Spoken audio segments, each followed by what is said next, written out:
Welcome to Sausage on a Fork, a podcast dedicated to the UK's longest running children's drama programme, Grange Hill. My name's Neil, and in each episode I'll interview a former cast member about their life before, during and after their time on the programme.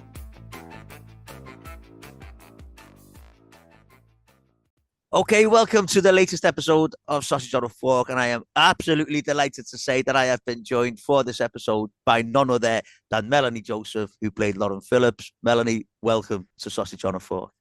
Thank you very much. Okay, well, what we'll do, Mel, is we'll start this episode the way we start every episode, and if you can tell us how you first got into acting. Well, when I was about 4 years old, I was with my mum. And I was looking up at the night sky and I said to her, I want to be a star. Right. To which she interpreted it as I want to be on telly and all of that. Yeah. So she's always been linked into doing extras on whatever was coming up. So she's been in things like Superman 3 and all sorts. So I did my first film for the Channel 4 called Charlie when I was 4. Right. And then there was lots of extras like Death Wish and things that we did. And then she put me into Anna Shares. All right. And I went to classes for years. Yeah. And got a job doing the BBC's Betty Biff. Oh, yeah. Happy Families. Yeah. And then from there, the producer who did that programme was linked to Grange Hill. Right. And when the part of Lauren came up, she said, I think I know who the right person is. But she did it all legitimately and had people audition. But the minute I saw her and we started talking, I had a good feeling. Yeah. And the good feeling was correct. Yeah. I mean...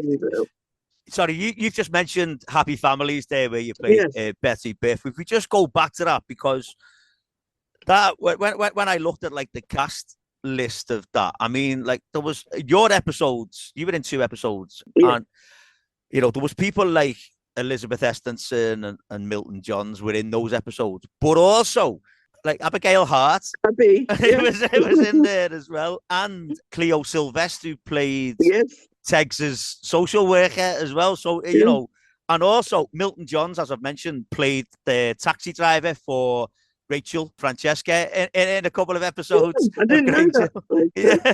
So, like, quite Grange Hill heavy, your episodes of Happy Families there.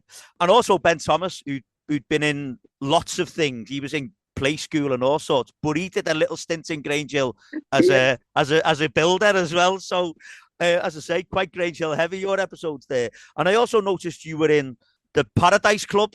Yes. Which was a big thing, a big drama for BBC there. And you were in a scene with Don Henderson there as well. So, I mean, like, it must have been great, you know, just as you said there, your mum saying you want to be on telly. And then all of a sudden, there you are. And like you say, that then led to Grange Hill. Yeah. And I have done a lot of BBC radio as well, and then I did 2 American plays in the middle of the West End, which were amazing as well. Brilliant. So I've also worked with Jeffrey from Fresh Prince of Bel-Air. Right, yeah. So that was kind of cool. Excellent, yeah.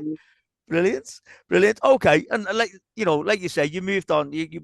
You got the part of Lauren, but you know, you've mentioned your audition. So did you audition with anyone, like, or was it just you? Right, okay. So yeah, I was in a room with like 4 other people, and we read through the script, and I read like normal, like everybody else. Yeah. But by the time I travelled home, the news had already got there that I got the part. Excellent. So that was a good day. Yeah, brilliant. Okay, so it was series 15. It was the first one, and that went on air in 92. And you were only in 7 episodes in that first series, which is a far cry from some of the other series you were in. I've discovered when I was researching, and you were in the first year or year 7. It was still in that weird transition where people were still calling it first years and people were still calling it year 7s as well. And you were with Diane, played by Helena Maha. Yeah, and Fiona, who was played by Katrina as well, and Mrs. Munro, played by Anna Quayle. Now, did you have any idea how big a star Anna Quayle was when you were working? I'm a chitty bang bang fan. I was standing with my mouth on the floor. Brilliant. So in that scene, it was when Justine had been attacked the night before, and there's all sorts of rumors flying around, and the girls told Mrs. Munro they were all going to the toilet together because of the maniac who had attacked Justine.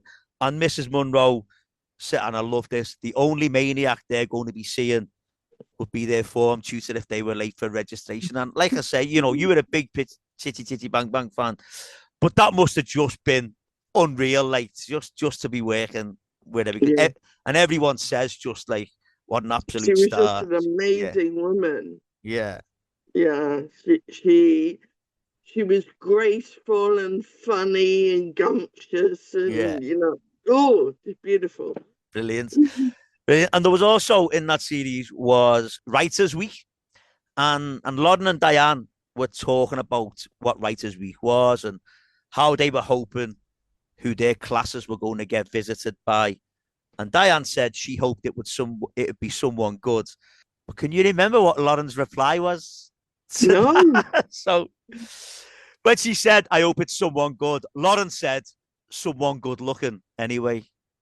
Oh.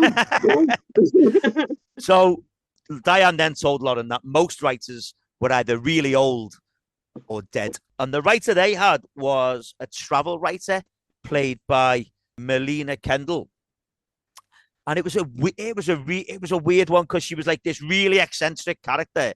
And she had the kids going on a tour of the school, like crawling under the stairs and using their imagination and all this. And which I think is great because a lot of kids don't know how to use their imagination these days. Like, and the next day, Lauren and her mates were walking to school and they were talking about the writer when some lads from St. Joseph's turned up on their bikes and started giving them grief. And the girls ran off and they met Natasha Stevens, who pushed them into a load of rubbish. And that eventually led to the massive confrontation, the huge fight on the waste ground between Grange Hill and St. Joe's.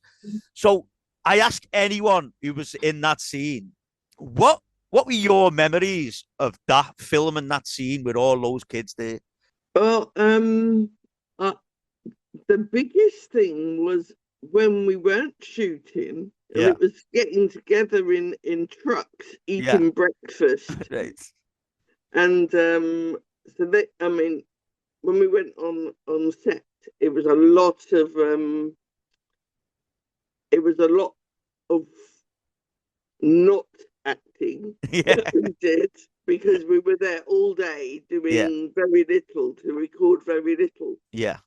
Like some people have said that like I always mention Alan Cave because Alan Cave said he was terrified when those big scenes were getting filmed on the waste ground. He said because he was so young and because there was like some big units of people there, like there's some of them were huge. He said he was just terrified filming those fight scenes. Like, and I love this one. I've talked about this one quite a bit, where Lauren and her mates were in the Peace Garden, and they found the footprint belonging to the animal, and they eventually found out it was a fox, and they used a spatula from the cookery lesson, and they pinched it from there, and they eventually put it back, and they made like cakes and scones and whatever, and the teacher described them as having a gritty, earthy taste. And I just love that. the girls were all laughing their heads off it when the teacher was saying this to them. And we've mentioned the fact that the footprint belonged to the fox, and they decided they were going to keep it a secret, and they went to the garden and saw the foxes. And I've mentioned this as well a couple of times because I love this bit because it's so obvious that the foxes weren't actually there. It's like, excuse me, it's like stock footage from like Wildlife on One or something. Like, I just love because when you look at them, like the lighting's different, the ground's different, everything's so different, but it's just brilliant. Yeah. And they then found out that the local authority had wanted to sell the land that the Peace Garden was on, which left the girls with a bit of a moral dilemma because they wanted the foxes to be their secret. But they also knew that if they told people that there was wildlife living there, they probably the land probably wouldn't get sold. And it was just one of those weird sort of like little moral dilemmas. And when the workmen turned up to start working the garden, they had the smoke in the shed, and they walked out. When they first walked out, they got pelted with rotten vegetables because no one wanted them there. And they went back into the shed to hide, and they dropped a cigarette, which then caught fire. Mm-hmm. And in the meantime, the girls had gone to look for the foxes to make sure they were okay. And the fire had took hold, and Julie, Diane, and Fiona got out. But Lauren was left in there. And luckily, Miss Janowitz and Mr. Hankin went in and rescued it. But can I ask, so when you were filming that scene with the smoke and whatever, how dangerous or how safe was it? It was absolutely safe. Right, okay. Yeah. They used some smoke machines and some soot makeup. Right. Had me nowhere near it. And I just came out from the kind of foresty area. Yeah. And did my acting of the coughing and spluttering. But Brilliant. we were never at any point near fire at all. Oh, right, so we were absolutely safe. And most of it was like cut and paste. Yeah. Any flames you saw, this was maybe another day even. Oh, right, so, okay. Yeah. Yeah. Okay. So, yeah. And then the girls eventually came clean about the foxes when they were asked what they'd been doing there. But it was only Julie. It was only Julie Corrigan who seemed to get in trouble for being in there because she was older. And they were saying, she like led the year sevens astray. Yeah. And then the girls again, it was always the three of you at first. It was always the three. It was a school project finding out how much energy the school was wasting. Mm-hmm. Lauren and her mates went to the school office, but they didn't have much luck from the secretary who told them just to stay out of the way. But what they did find was that the secretary just seemed to be on her phone the whole time to her mates. And the girls worked out she was on the phone for over half an hour. Now, this is what dates it a little bit because he was saying, well, she's on the phone for half an hour and before 1 o'clock. So it must have cost her a fortune. Because back in the days of off-peak and on-peak times and all that. So it was going to cost the school more. Now, like I say, in that first series, it was always the three of you were together.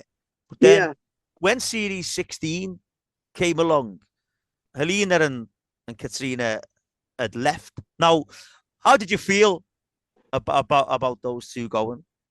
That was quite scary because we all started together. We all got very close because we were the smallest ones there.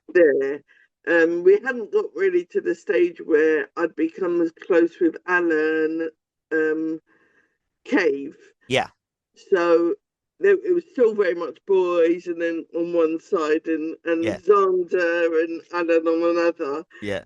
So it was who's gonna be with me after that. And the first day of the read through of the next year I was like, I don't know what I'm gonna be doing because it's gonna be no Helena and no Katrina. And I was maybe about 11. So that was really important. And I wasn't the one that made friends easy. So it was quite kind of traumatic to be in anticipation of meeting who came later. So I'll leave you to deal with that. Yeah, I mean, because like as we say there, like Belinda and Natalie then came along and playing Lucy and Jodie, and they were now like sort of Lauren's mates. And what was there sort of like an instant rapport with the two of them, like, or? Well, but I knew Belinda's big brother David, Yeah, from before. So when I met Belinda's manners, it was just like, yeah, I know this, I can work with this. Yeah. And then Natalie didn't live too far from where I was brought up. So like maybe after about 2 weeks of rehearsals, we were quite close. Yeah. And I wouldn't say as close as Helena and Katrina. Right, okay. But it was enough to make us really friendly. And we spent all time together. We tutored together. We were on the set. We did read throughs. We did each scene at a time. Yeah. So by the time it aired, we'd all become quite a big family. Brilliant. Okay, so like we say, you're now in this second year, and you were in this series a lot more. Was that the football one? Yeah, I think this is the football one. Yeah, because it is, because Lauren and Lucy were backing for Jodie to play in the boys' football team, and Mr. Robson wouldn't allow it because the FA wouldn't allow it. Was the official stance he was taking. And like you say, if the football featured quite heavily in that series, and it was about, like we say, it was about Jodie being a good footballer. But was she actually a good footballer? For her age, she was. Yeah. Brilliant. Yeah. Okay. And they auditioned her, and she had to go through a whole bunch of football. Really? Wow. Yeah. Wow. So she did very well. Yeah. In football. I was not so athletic, but they stuck me in goal, and I did pretty well there. Brilliant. I know exactly where you're coming from there, by the way, with that one. Like, now there was a bit where, like we say, the football featured quite heavily for the girls and for the lads. And Dennis and Andy had fallen out, and it was affecting the way they were, their friendship, but also the way their football team was going. And Lauren had a chat with Andy and advised him to talk to Dennis about all the stuff that was going on at home, which kind of foreshadowed a role that Lauren had later on, where she's there giving advice to someone.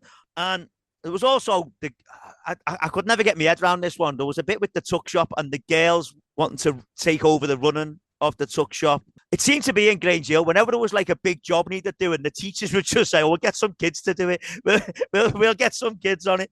So the girls wanted to take over the running of the tuck shop, as did the lads. So they used their cookery lesson to make some samples to show what they would be selling in the tuck shop.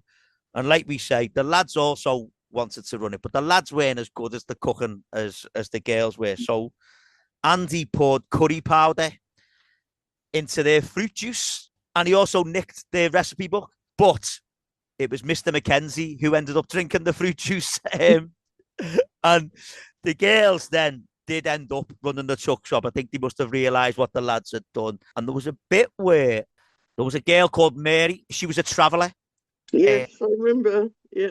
And Jodie, And Jodie had asked her to mind the tuck shop for her for a minute. And when she came back, the float, Jodie said the float wasn't there, the money had gone.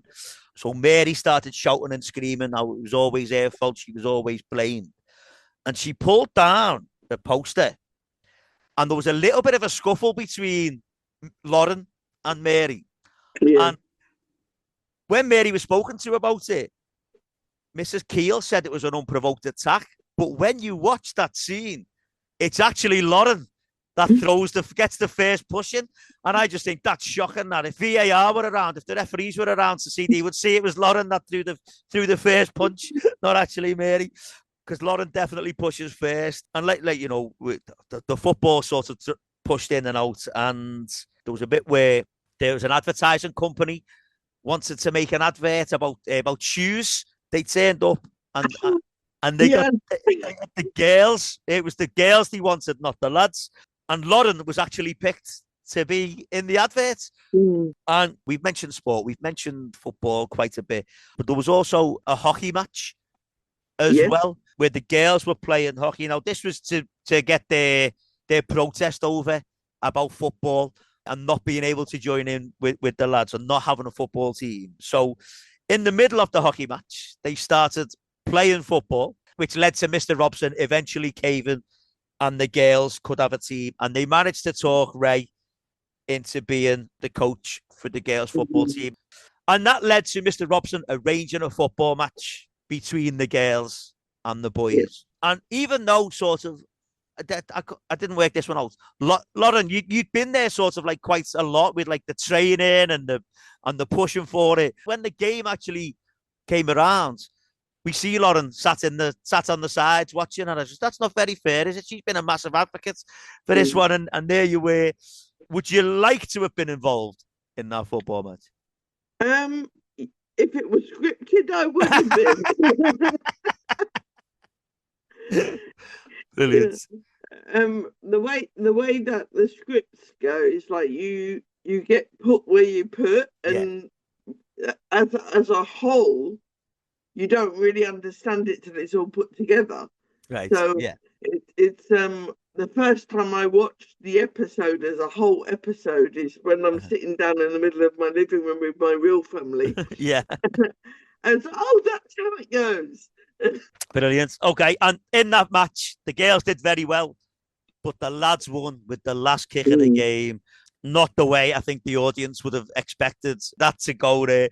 Now, I think this is the first time where a storyline sort of centered around Lauren was the stuff with Mr. Parrott, where Dudley was like putting birdseed down on Mr. Parrott's register, and the class started making jokes about it in his name. And Mr. Parrott assumed it was Lauren because, according to him, she was laughing the most.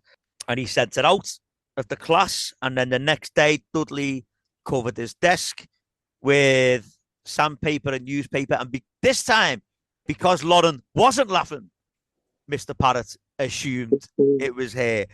And like, there'd been sort of like, in the past, there'd been like bullying of staff to kids, but it was usually always a male member of staff to a male child. And it was the first time, I think, where we'd seen it the other way, where it was a male member of staff to a girl. And he said that he would forget about it if she apologized, but obviously she wasn't going to apologize because she hadn't done it. And so she got detention for a week, and everyone was telling Dudley that he should own up to it. Dennis said that he shouldn't, and he drawn up a petition saying Mr. Parrott was picking on Lauren unfairly, which he was. He was picking on her unfairly. And they were also going to tell Mrs. Munro, but she was off sick. And then Mr. Parrott ended up teaching them again. And he saw the petition getting passed around as it landed on Lauren's desk. And he walked over and he told Lauren to get out, and she refused. So he grabbed her out of her seat and got Mr. Mackenzie, who was the year head. But the thing that gets me with that is he sees it land on Lauren's desk. So he must have known that, he must have seen that she hadn't started it, but still blamed her as well, which just shows like the extent of the bullying. Mr. Mackenzie then took Lauren back in the class. And when they went back in, the petition had disappeared and it had been shoved. I don't know if you can remember where the petition had gone. It was in Dudley's trousers. Dudley had grabbed it and he thought, this isn't fair. I need to start looking after it here.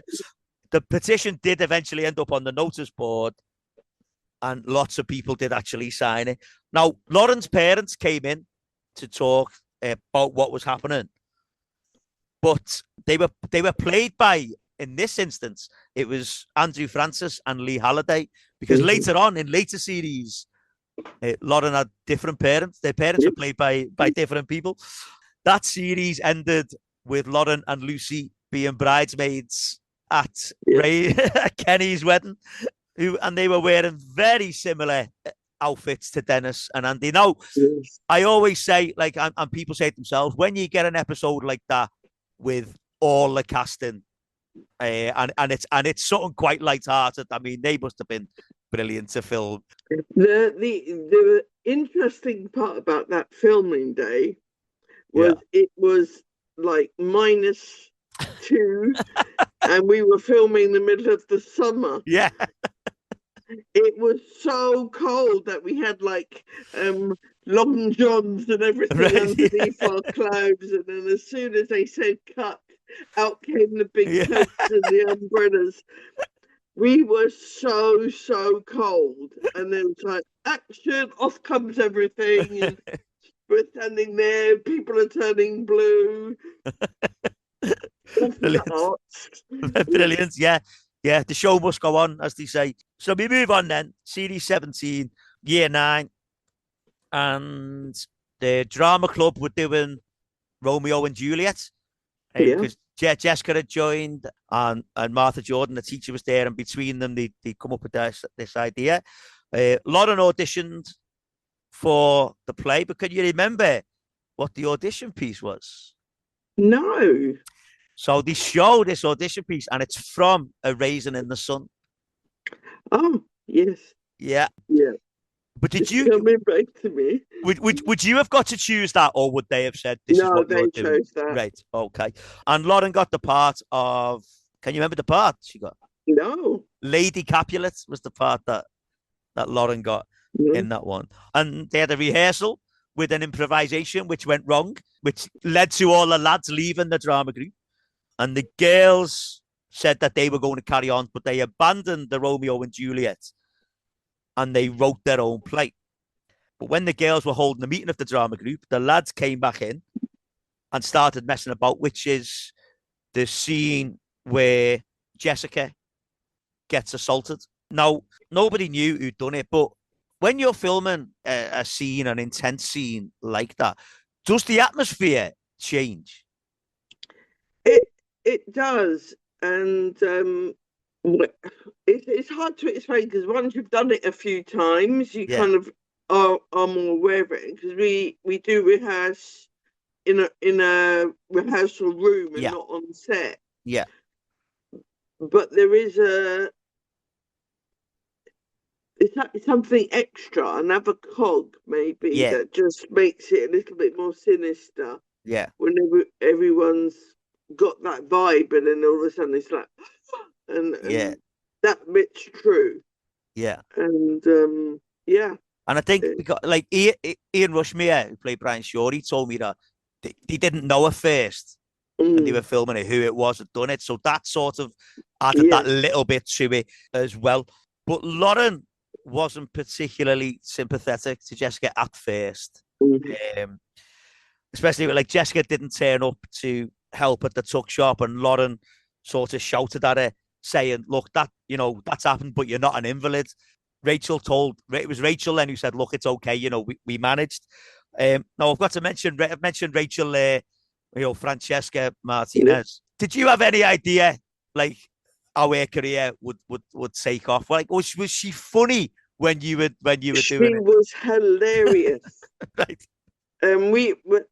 Chess is one of the few people that I'm still in contact with, and she was funny then, she was funny now. She's just a pleasure to be about. I mean, because I've seen her on so many things, and I've watched so many stuff on it, and she is hilarious, isn't she? Like, she's brilliant. She's clever. She's strong-willed. Brilliant. So the girls wrote a play called Bits and Pieces, and it was about how, like, they thought how lads saw them, and they performed it for Mrs. Munro. Lauren was one of the narrators in it, and Mrs. Munro liked it, but they said they wouldn't be able to put it on in the school because it wasn't suitable for a school production. The stage sets got wrecked, and they all thought, initially it was thought that the girls had done it because they were annoyed at not being able to put the play on, but it was actually Dennis and Dudley that had actually done it. So the girls then told the lads that the play had been banned because it was too hot for the school, and the lads assumed there was going to be like loads of sex in it. So when they heard the girls were putting the play on in the park, they all went to see it, and they were very disappointed to find out that it wasn't like that at all, and it was still their play about the girls. What the girls thought the lads' attitudes was towards them. Now, that series also had the school choir trip to Germany, but you weren't involved in that. So was there any particular reason for that, or was it just a case of you're not doing it? I just wasn't written into it. Right, so okay. It was, I think there's a lot of issues with how many days each person can work legally and all of those things. So they had to be really careful because we all still had to go to school. Yeah. So there was a limitation on how many days off school you could take. Yeah. So each storyline had to make sure that they met these criterias. Yeah. So I think I maybe have done too much that year. Right. To get to have those many days to travel to do. Okay. I think someone else mentioned it might have been because of chaperones as well. You know, having to take extra people there as well, like for that. But yeah, I mean that makes perfect sense. A lot of the time they leave the under 16s, and even you could be playing years younger. Yeah, they take the over 16s because they're allowed. Yeah. Okay, so that moves us on again. Series 18. Now in year 10, fourth year for those of us that work in old money. Now, the school council were having a meeting. Obviously, Lauren, being Lauren the way she was involved with the school council, and they were having a meeting for fundraising. And it was Lauren that suggested a charity rugby match between the year 10 and year 12 girls. Now, could you actually play rugby? I know you've mentioned your sport and prowess already, but okay. That was the biggest nightmare of my life that day. Actually, that rugby day. I was so unwell recording that. In the big bright sun, I got a sunstroke. Right, wow. And I still had to play the scrum. In the middle of a really, really hard rugby field. Yeah. Having people bash their bodies on mine, which was feeling very, very tender and delicate. Yeah, because some of them were actually played, didn't they? Some of the girls there were actually played, like, yeah. And the person who played Mr. Parrot actually came and he gave me a head rub. Right. That made me feel so much better. And if he's listening, thank you very much. Brilliant. Now, there was quite often in Grange Hill, there'd be scenes where kids would end up at teachers' houses. Right. Now, when I was at school, I had no clue where any of the stuff in our school were. But because there was this bit where Lauren and Jodie had been out shopping, and Lauren nearly got run over by a van. So she went over to give the driver a piece of her mind, and it was actually Miss Carver was driving the van. She was moving in with Mrs. Maguire, the secretary. They helped them move in, and when they were there, they gave them a glass of wine for helping, you know, just kind of blaring that staff students boundaries just a little bit there. And the girls ended up staying for dinner, even though Jodie didn't want to. It was Lauren that was pushing, no, let's stay. And Lauren made sure that she had a glass of wine every single time it was offered. I mean, how old were you at that time? So that went on in 95. That went on air in 95. 95.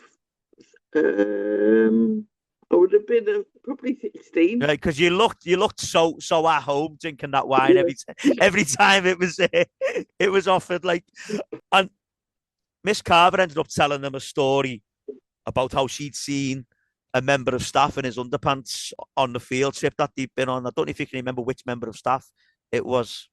No. It was Mr. Hankin, Lee Corns. Who's another? I love Lee Corns. I love him too. He's a friend of the podcast. He's a big advocate of the podcast, Lee. Yeah, I mean, another one who was just hilarious as well. It must have been great getting to work with him. Yeah. Because, I mean, for me, seeing him in that, but then seeing him in like the young ones and Blackadder and Bottom and everything. Like, and as I say, he's such a big advocate of this podcast. Like, I love him. I think he's great. Now, as I say, they told them that they'd seen Mr. Hankin in his underpants on the field trip, and obviously, Lauren and Jodie didn't keep that to themselves. They told Lucy about it, but they also let Mr. Hankin know that Miss Carver had told them as well. Now, this is the year when there was the HIV awareness had come in. So they actually had like the HIV awareness session. Now, I believe, if I've got this right, you actually did that session as well. The people came in and did that with you as well. So again, the filming on that, the atmosphere filming that must have been very, very different. It was the actual workshop we did like weeks before, and I found that really eye-opening. And what made it drive home most is they did this kind of visualization technique thing where they guided us through into a level of relaxation. And then they said, oh, you're in a really safe place. You're with, you're sitting there, you're really enjoying yourself. And then invite somebody over that you really, really like. And that person comes and then they tell you they've got HIV. And it was almost like the blood just fell from my face. I was like, oh my gosh. Yeah. And that actually changed my life later. Wow. So it was like, it wasn't just about the HIV. It was just the fact that you could get that kind of feeling from a visualization. Yeah. So that was quite tremendous. Yeah. And then just finding out all the real truths about HIV, because we hadn't been educated about it at all. Yeah. Just led on to an amazing storyline with Lucy later. And I was really, really happy to be part of that. Yeah, because you that bit you just mentioned about the visualization, that's actually, they filmed that.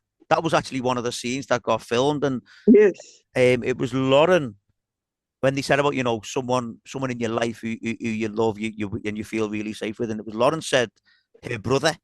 Yeah. Now, but we'll come on to Lauren's brother a bit later on. because he turned up in a couple of years later, but we'll talk about him in a minute. So Lauren actually says something in the HIV awareness session that became a major part of the storyline, because they're asking about how people can catch HIV, how it can be passed on.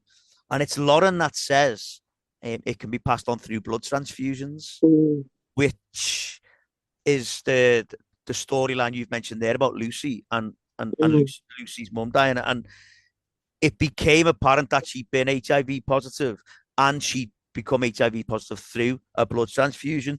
And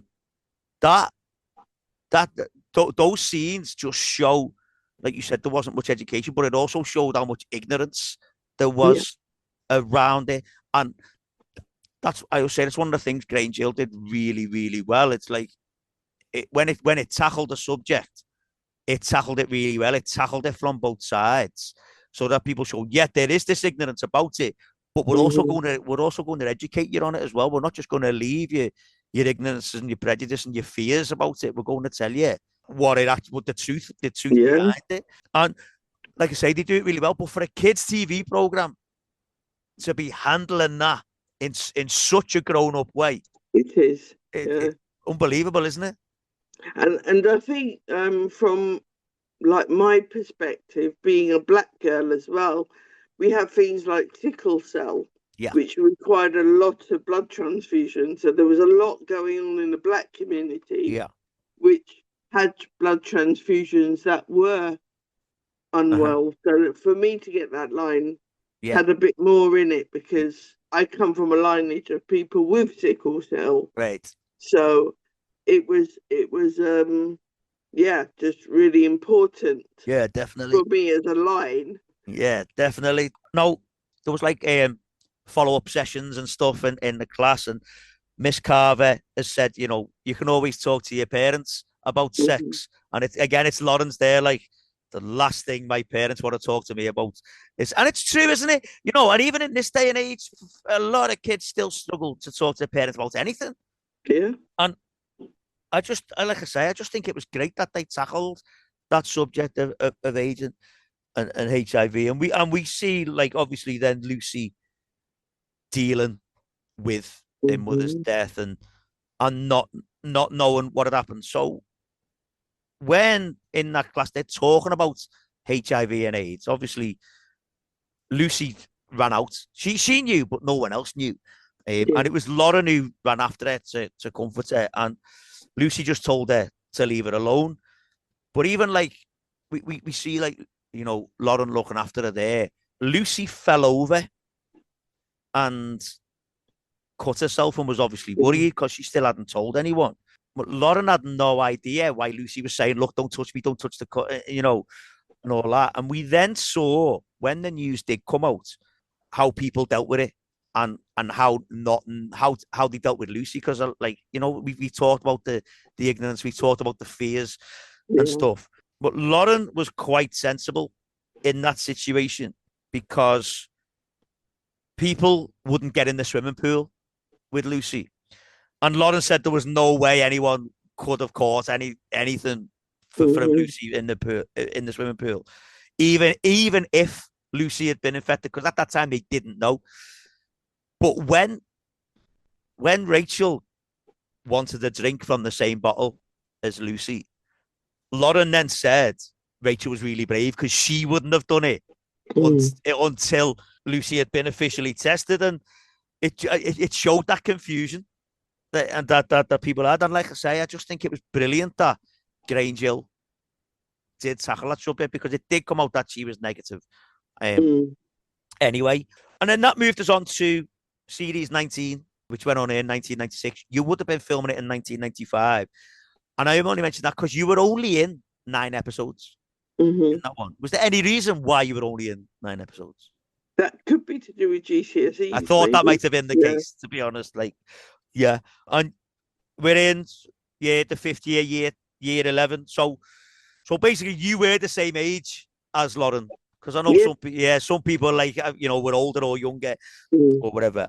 And this is another big storyline, I think, for Lauren here, because there was the school were having a discussion about bullying, and Lauren suggested that the kids should have a way to sort out bullying themselves.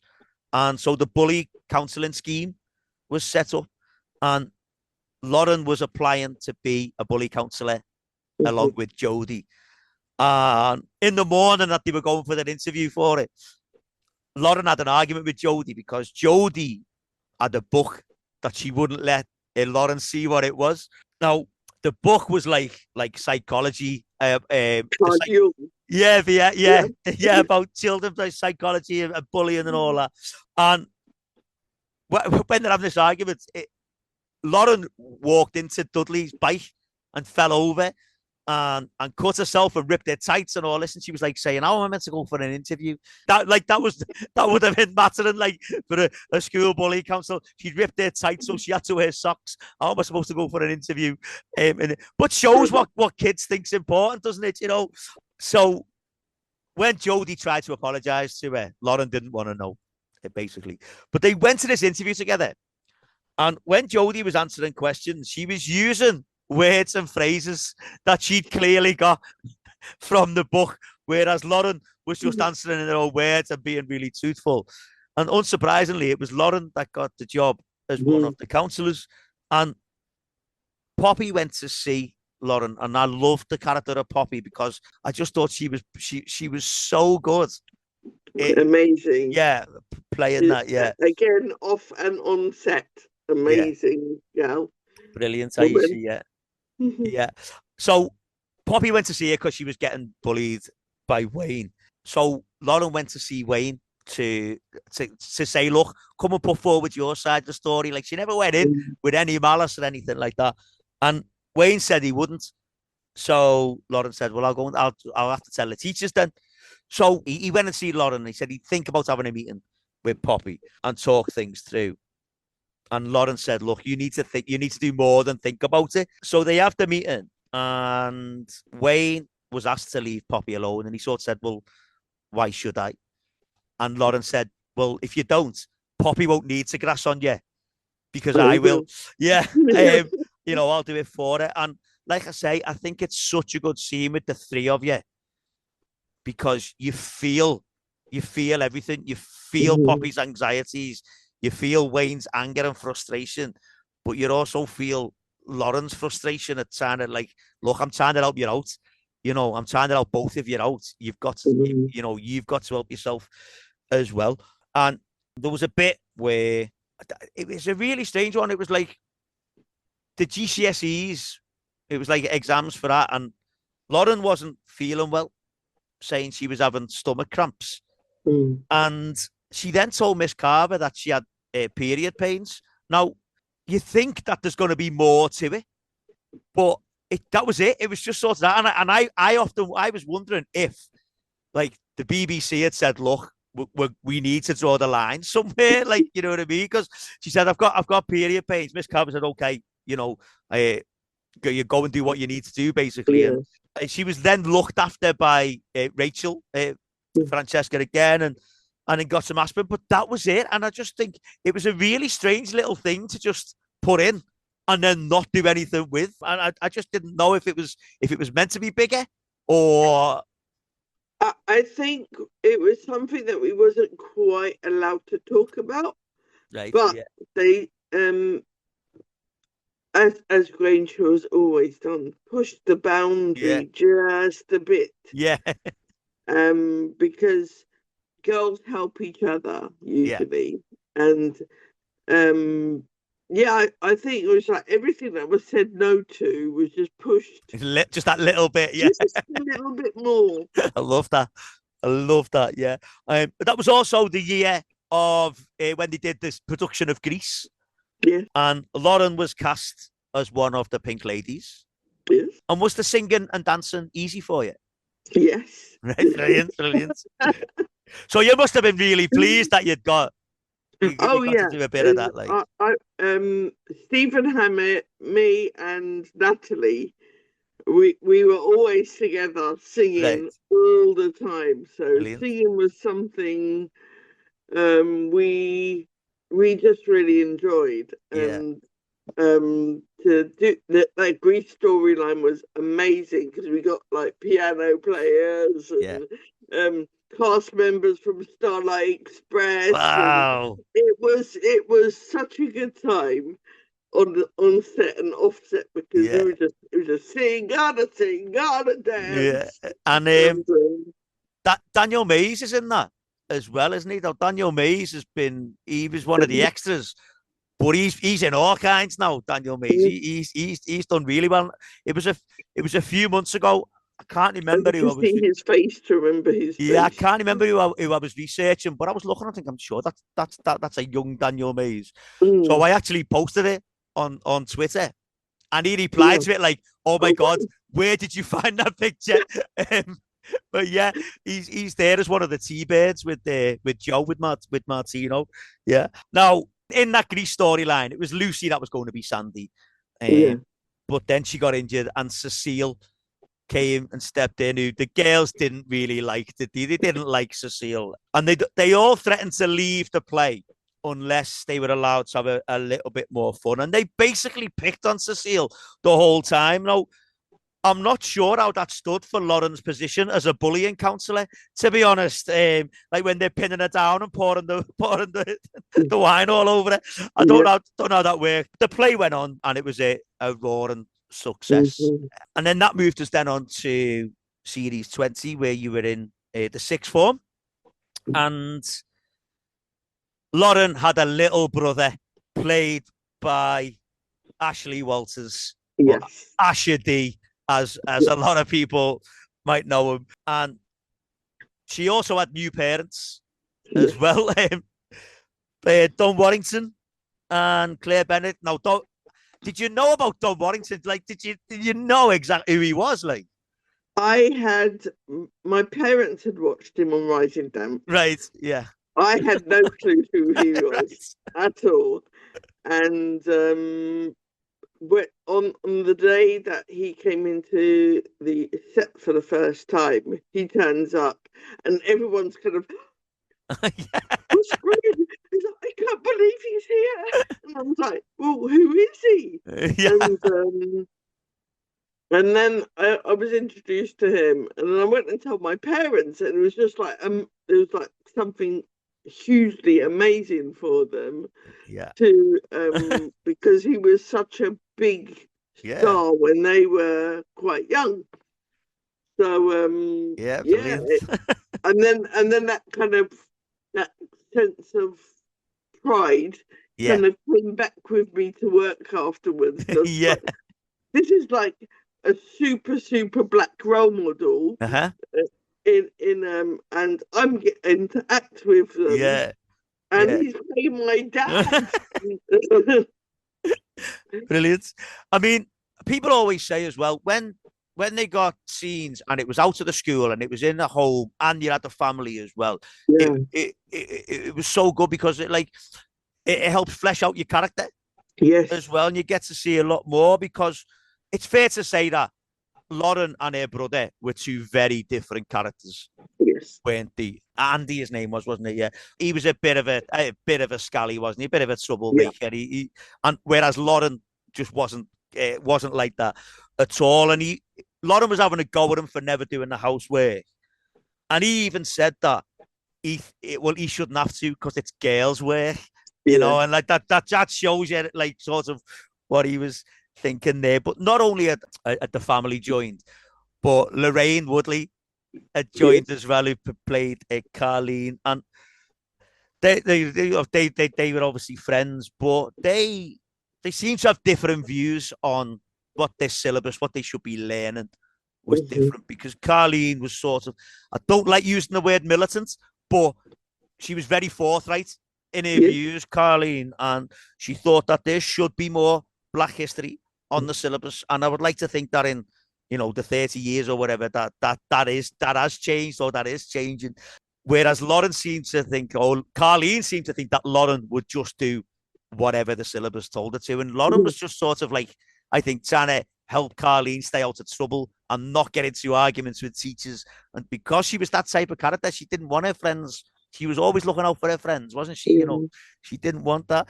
Now, Lauren's brother Andy was at the sort of same mentality as Carleen as well, in the fact that when Lauren's dad was made redundant, it was Lauren's brother was like, "Oh, I wonder why he's been made redundant. Is it because of the color of his skin?" And Mhm. Carleen was like, "Well, are you sure it's not?"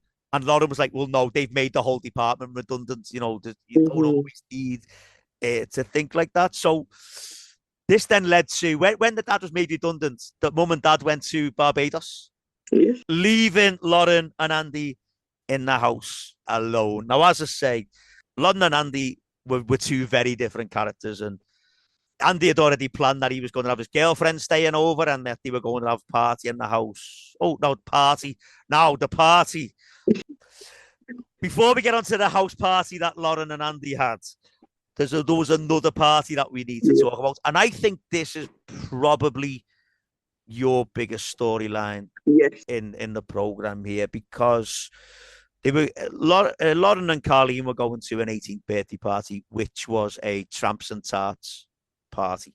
Now they got dressed up to go, but on the way they got lost, and, Mhm. and they ended up in sort of the red light area of Northam, shall we say? And they didn't know where they were. No. They asked someone for help from a car, and Carleen was like, "Look, we need to go."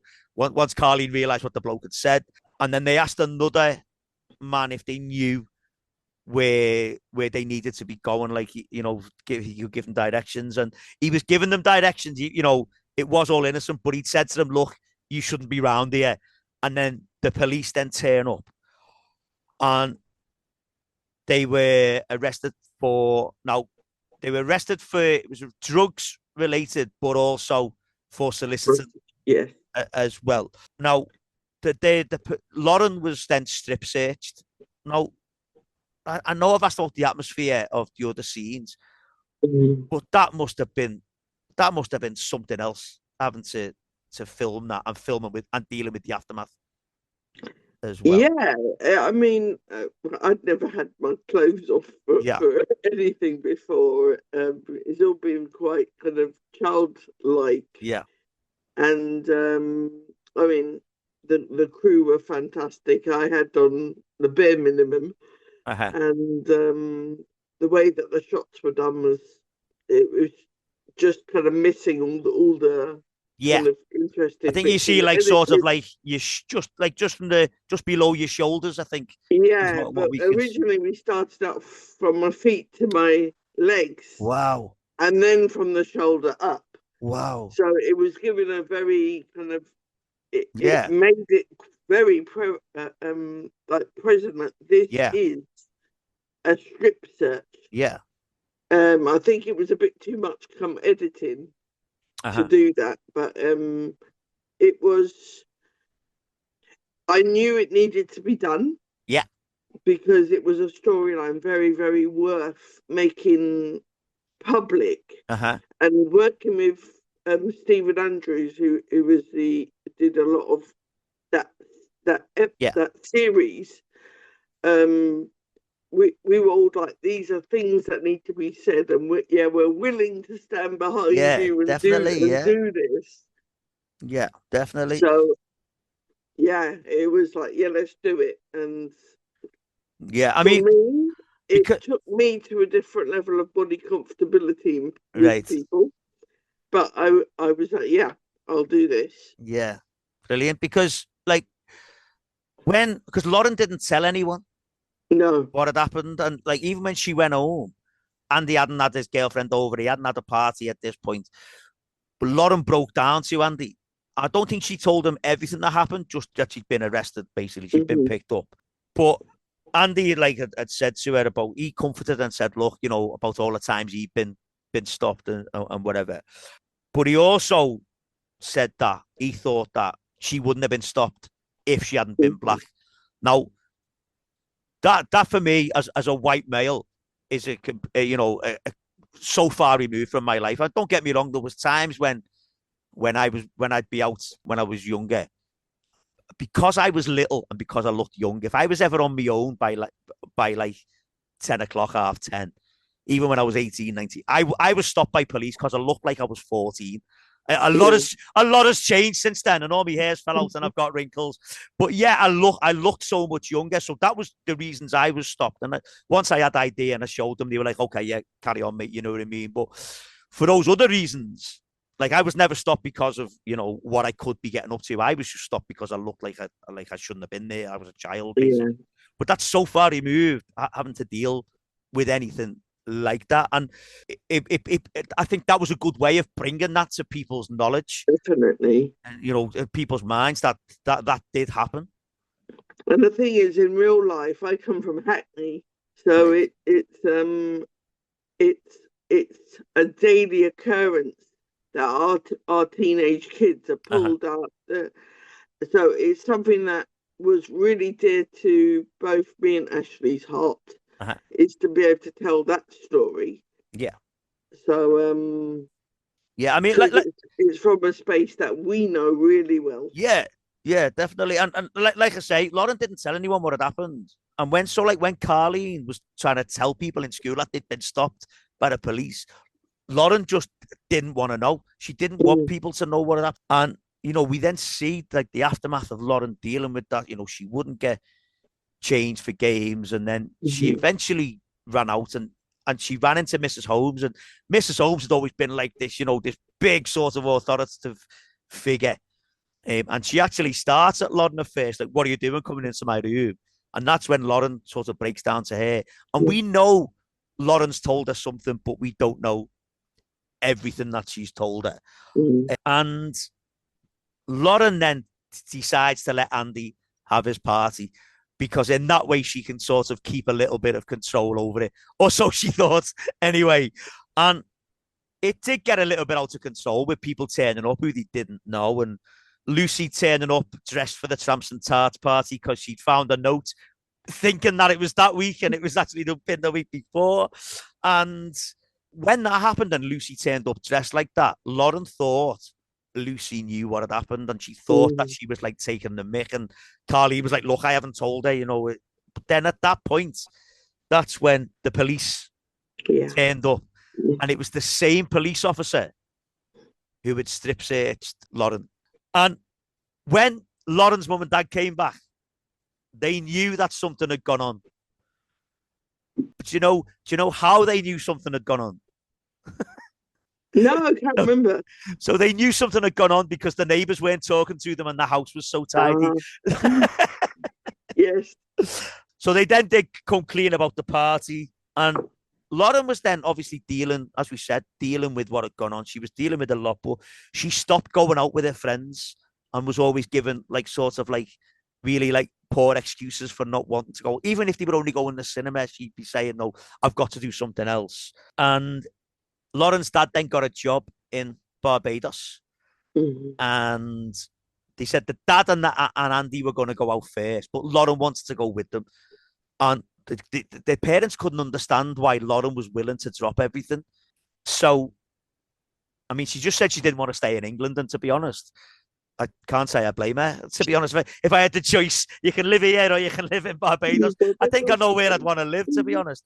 But Lauren's grandmother came from Barbados. Now, she had actually been in Grange Hill before. Corinne, I think her name was. Corinne Skinner Carter, her name was. She'd been in Grange Hill before as a Precious Matthews' mum, like back when I started watching it as well. But then, so she then turns up, and Lauren had to give up a bedroom for the grandmother to stay, which meant she had to share with Andy. And the dad was decorating the room, and some of the paint went in Lauren's hair. And when Lauren went to cafe, don't you remember this? Jamie behind the counter in the cafe was like chatting away, and they were getting on really well. Until he then seemed to be, he then said something to him about, "What's that in your hair?" And he said, "Oh, you're going grey." If that's okay though, because my grand's got grey hair. And Lauren sort of walked away and left them alone. And Lauren was, as I say, was still going through all this stuff, and her parents couldn't understand why she wanted to drop everything. So the mum went into school, and like I say, Miss Holmes knew that Lauren had been arrested, but Lauren still wasn't telling people the extent of what had gone on. So Mrs. Holmes and Mr. Robson told the mum that she'd been arrested. And when Lauren's mum spoke to her about getting arrested, it was then Lauren then told the mum what had actually happened and how she'd been strip searched and how it had made her feel. And that was why she'd wanted to leave. So because like she was saying, you know, like I'm definitely going. If mates wanted her to stay, they wanted her to stay at Grange Hill. And because Jamie in the cafe had been talking to her, Jessica had seen that bit. She hadn't seen the whole thing. She hadn't seen Lauren walking away when he'd said that, "Oh, my grand's got grey hair, it's okay." At Claire's birthday party, Jessica had arranged for Jamie to like chat Lauren up. But Lauren was sat alone because Jamie was actually chatting up Carleen and not Lauren. And when Jessica pointed it out, he went over to her, but Lauren just gave him the cold shoulder because of what he'd said to her earlier on. And she said to Jessica, "Look, getting him to chat me up isn't going to make me stay." But like we said, we've mentioned the grandmother coming over, and I love the grandmother. I love the grandmother because there was no filter. There was no filter with her. If she had a thought, she was saying it. You know, if it was in her head, it was coming out of her mouth. And like, even though she was like really strict, like she would say that. And she said that when Lauren went to Barbados, they'd have to arrange a curfew for her because she was saying, like, you know, an 18-year-old girl turning up from England. She said, "I know what those boys are going to be like. We'll have to make sure there's a curfew." And the grandmother went to the school with Lauren, and she met all Lauren's mates. And she told Lauren that she had a horrible group of friends. And I think because they weren't trying to fight for it to stay at that point, but they knew Lauren was sort of made up her mind. And even though the grandmother had met them for all of 30 seconds, she said that they were a horrible, horrible group of friends. And Jessica turned up at Lauren's house to apologise for what she'd done with Jamie. But then everyone else turned up to say goodbye to her. Now, that did seem to work because Lauren changed their mind. and decided that she wasn't going to go because she had to sort things out and she had her whole life ahead of her in Barbados. Now, this moved on to the upper sixth, and again, you weren't in that many episodes, and I'm guessing this time was A levels. No, I didn't do it straight off the bat. Right. It was just written that way. I think they were estimating me to, because I'm usually quite academic. Yeah. But I just wanted a bit of time to have fun. So, but I think as well, in this series, because you had that big storyline in series 20, you weren't like in it as much for that reason as well. So like you were in a lot of scenes, but not necessarily with your own sort of storyline, because there was the thing with like the sixth form we're going to be losing the common room. So again, Carleen was like right at the front of the protest, and Lauren was right there alongside her. But it was sort of it was like that. There was the karaoke at Ray's Cafe. Now we didn't see Lauren sing. No. But did you have? Was there any like sort of right? Everyone's going to do a song, and we'll keep that in. Like no. No, we only saw Nathan. Unfortunately, we see Nathan and we see Colin and we see Joanna singing. And there's another one, Joanna, Fiona Wade had joined. Yes. By that point as well. Amazing singer. Yeah, because she sings Everybody Hurts. Yeah. And obviously she's meant to be drunk when she's singing it, but she's brilliant. She's brilliant singing it. And Lauren was asked by Mr. Robson to go and give a talk at the primary school about coming to Grange Hill and about the bully counselling.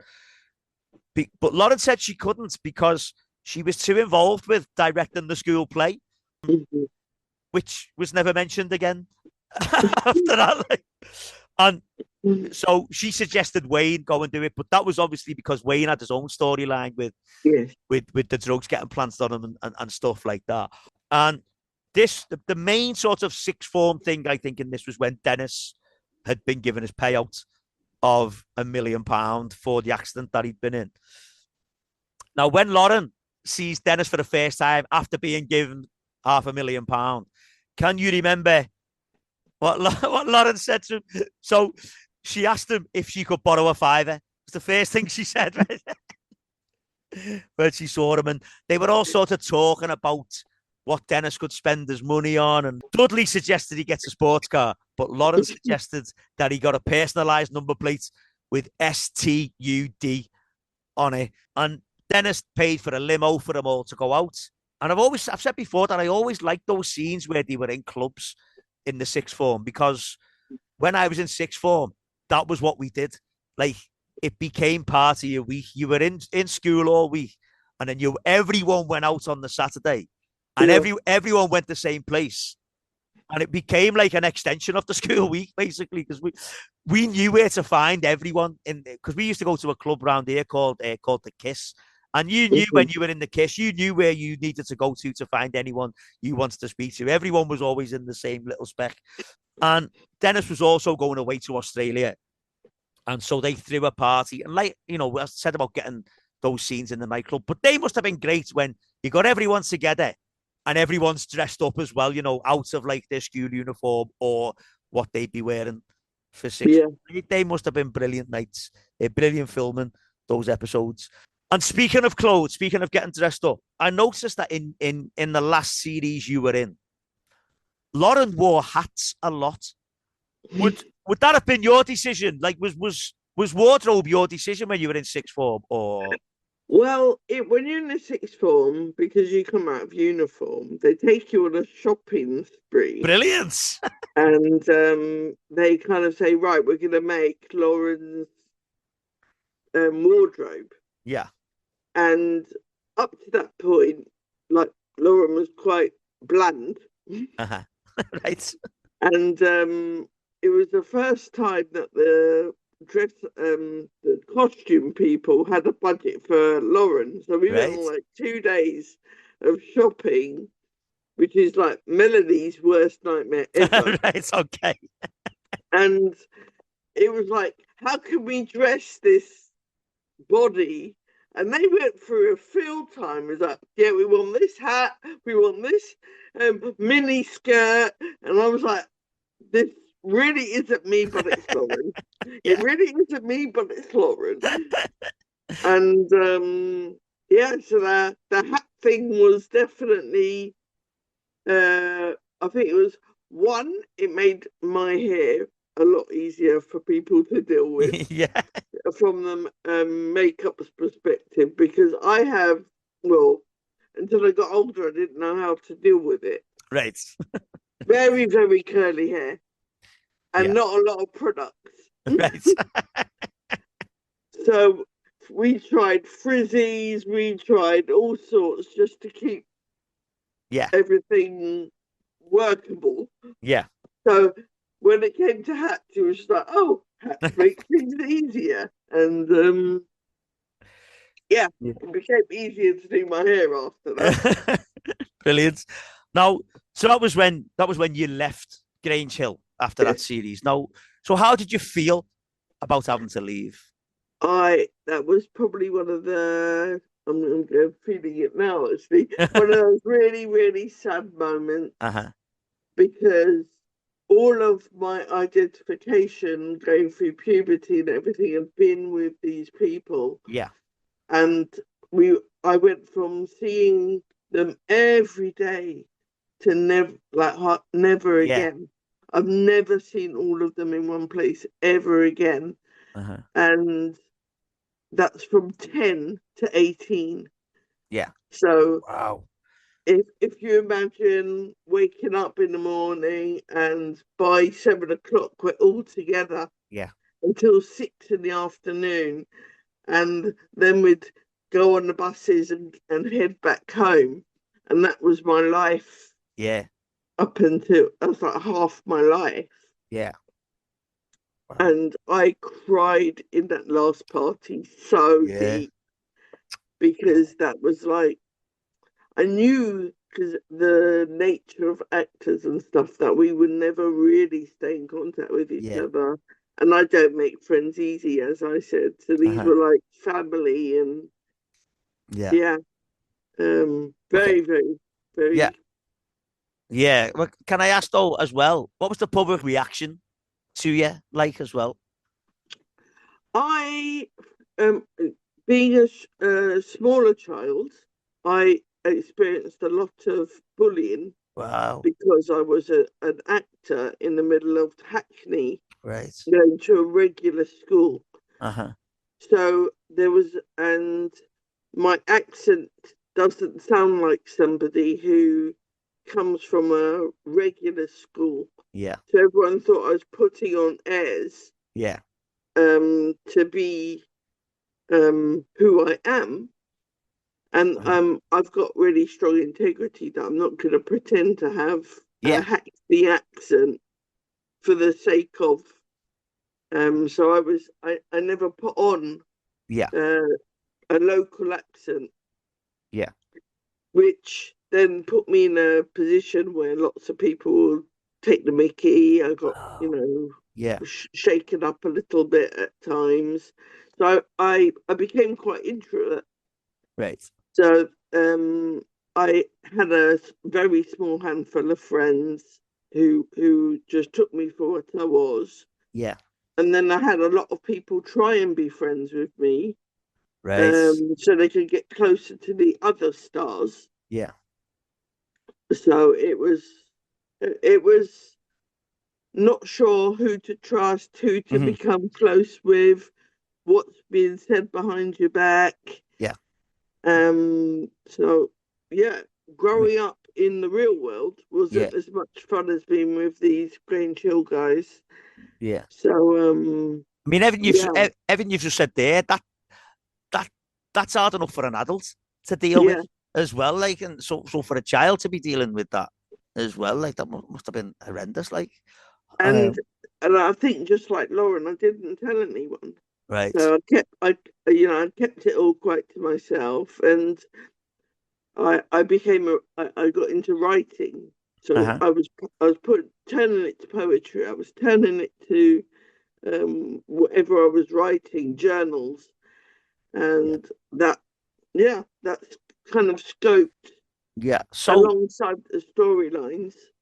okay. So what did you do then when after you left Grange Hill? What did you, I mean, did you carry on in the industry? I went on a few auditions, but because I was not as 18-year-old looking as most 18-year-olds, Right. I was actually quite young looking. Uh-huh. So it was really hard for me to be cast after Yeah. that. There was few black roles to start with. There was so the industry became larger than it was when I was a child. Right. Yeah. Yeah. So I had many rejections after that, and then at a point I just said, "Well, I'm going to go to college." Yeah. So that's when I booked into college, and I started doing theatre studies and media Uh-huh. and English, which were from my love of writing. Yeah. And then when I turned 21, met a very nice person and had my daughter. So I became a Right. mummy Right. to my daughter Symphony. And then I became a midwife, Right. then a massage therapist, then a cranial sacral therapist, Wow. then got into watching capoeira and then life drawing. Yeah. And now I'm an artist. So Brilliant. it's kind of come all the way round. Yeah. Yeah. Brilliant. And because I was looking like, so I say this every episode. I use IMDb for my research, right? And on your IMDb page, on the Melanie Joseph IMDb page, it's got Paradise Club, Happy Families, Grange Hill, and then it's also Stop. it's also got Stomp as well. So, were you a member of Stomp? There is a Melanie Joseph that did stomp. Right. Okay. I have been. I'm very much a drum player, Right. but that Melanie isn't me. Right. So Okay. I am known for the drums, but Uh-huh. that one is not mine. Brilliant. Brilliant. But I leave it there because I do have the skill. Yeah. Okay. So you mentioned now that you're an artist now. So that is like that's your profession, that's your job now, is it? At the moment, yeah. Right. Brilliant. Brilliant. And is there anywhere that we can find your work? Yeah, I on the 31st of October this year, I launched a YouTube animation Right. called Capoeira in My Head. Okay. And I what I usually do is I go and I sit and watch capoeiristas play capoeira, which Right. is a Brazilian martial art, Uh-huh. and I draw them while they move. Yeah. So I've taken this concept and then I've taken the stills that are people in movement and then put them to make them move. Yeah. So it's kind of full circle of Yeah. art. Yeah. It's a bit messy, it's a bit fun, but it's good to watch. Yeah. And the beautiful thing about the Brazilian music is it takes you on a little kind of therapeutic journey. Uh-huh. I'm also, because I've got a therapeutic background, I'm Yeah. really into vibrations and color therapy. So that's all trapped into the animation as well. Yeah. So it's a whole sense travel Yeah. inside my head, really. Yeah. And when I was talking about the storyline with the HIV and that Uh-huh. visualization, that is what was opened up Right. Yeah. at that day. Because I realized how visual I am when I'm guided. Yeah. So I've always gone into things post that to get people to realize there's a different frequency the brain works on, Yeah. Brilliant. which takes you on a journey. Yeah. And this is where the storytellers of the world, they kind of say, imagine this. And they set the scene Yeah. and you can really see it in your head. Yeah. And I wanted to make it so you don't have to close your eyes. Yeah. I'm Yeah. making that dream for you with your eyes open. And that, as an artist, is where I've always wanted to be. Brilliant. Yeah, brilliant. So, brilliant. No, that's great. Yeah. So can I ask, you've mentioned a couple, but are you still in touch with anyone from Grange Hill? It's all on Facebook. Right. I think everyone is just so busy doing what they're doing. But the minute that we talk about each other, it's just the heart opens up. Yeah. I love these people. Brilliant. Now, whenever I'm putting an episode of the podcast out, I put picture clues online for people to try and guess who the next guest is going to be. And the first person that guesses the guest gets to send me in a question to ask them. So the last one was David Crane. And the first person who guessed David Crane was someone called Chris Doyle. So I've got a question from Chris for you. And he said, seeing as like the 80s and 90s are seen by many as like a golden era of children's television, especially with drama. If you hadn't been in Grange Hill, which other children's TV show would you like to have been in? The Biz. The Biz. Wow, brilliant. That was all the dancing. And the stage school. Yeah. That would have been my choice. Brilliant. Okay, so we are coming towards the end of the interview, Mel, and I've got the last few questions to ask, and they're the same few questions I ask everyone in every episode. So they're all Grange Hill related. So recently, there's been talk of a Grange Hill movie in the works. What do you think of the idea of a Grange Hill movie? I couldn't understand it because what characters would you use? Because everyone's grown up. Yeah. And there are no boundaries now to really push into. Yeah. So with social media and all the children having access to Wikipedia, and it's like, what really is there left unsaid? Yeah. For teenagers now, we actually want to put them back in a bit of a box and get some morals brought back in a little bit, because I feel children now don't have the ability to use their imaginations to have conversations anymore. Yeah, they've become more psychologically unstable, right? And they have short attention spans, so they wouldn't even watch the movie anyway. Right. So it is a great idea if you've been part of it and you knew it. Yeah. But the relevance to today's children, I don't believe it will hold. Right. Okay. Fair enough. But if you were asked, would we see a return of Lauren Phillips? If I was playing someone's mummy. Right. Okay. Yeah. Brilliant. Okay. So I never asked you this at the beginning, but had you been a fan of Grange Hill growing up? Yes. Right. Okay. My sister, my oldest sister, Marion. Yeah. She actually got a part in Grange Hill. Really? Yeah, about 5 years before I started. Wow. And Marion was like my childhood idol. Yeah. So it's like everything Marion did, I wanted to do as well. But pardon my ignorance. Who did she play? She didn't have a name. Oh, right. Okay. She got a line, which was eventually edited out. Oh, no way. In the last bit, but she did all the work, went to all the rehearsals, shot all the scene, and then they cut her line. Oh, no way. So we all sat around the telly waiting for Marion to come out, and then we were all very disappointed.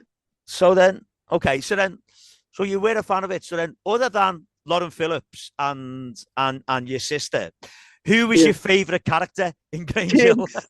Tegs. Yeah. Brilliant. Sean Maguire. Yeah. All of that was amazing. Yeah. And if you couldn't have played Lauren, which other character would you like to have played? Ooh. Probably Jessica. Right? Yeah.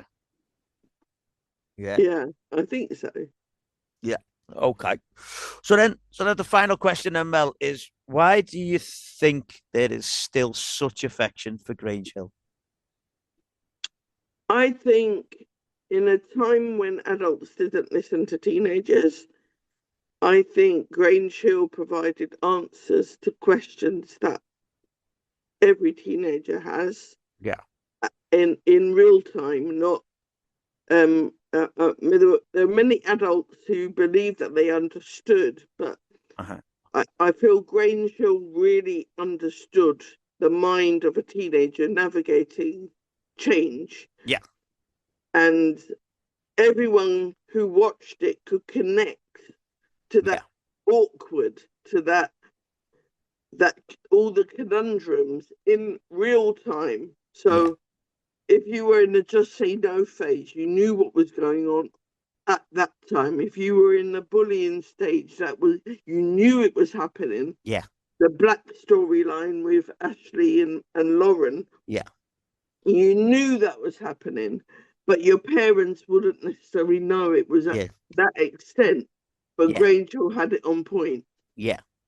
And I think that is the take home. Yeah. It could only have been done by them Yeah. to support parenting. Yeah. And as much as parents didn't like it because it put up those questions to them, Yeah. it was really an important part of Yeah. television. Definitely. And I Definitely. think it will always be in the hearts of the fans Yeah. who were helped through some very hard times. Yeah. Definitely. Well, I nearly called you Lauren then. Melanie. Melanie. Well, my middle name is Lorena. Oh, right. Okay. So it's not that far. Well, Melanie, thank you so much for coming on and giving us your experiences of being on Grange Hill and your other bits in the industry as well. It's been great talking to you. Like, I don't know if you could tell, but like I haven't stopped smiling the entire time we've been on it. It's been great speaking to you. It really, really has. So thanks once again for coming on. It's been great. Can I say one more thing? Yeah, you certainly can. Okay, I just want to say thank you to Karam because he was the one who told me that I should do this. Oh, brilliant. So, and Steve Pease has been amazing Yeah. in supporting me as well. So I Yeah. just wanted to mention them Yeah. because I know that they're listening. Yeah. Karam and Steve are big Grange Hill Yeah. fans, big supporters of it as well. So honestly, thanks once again. And to anyone that's listening, I'll speak to you next time. Cheers. Thanks. And Bye bye.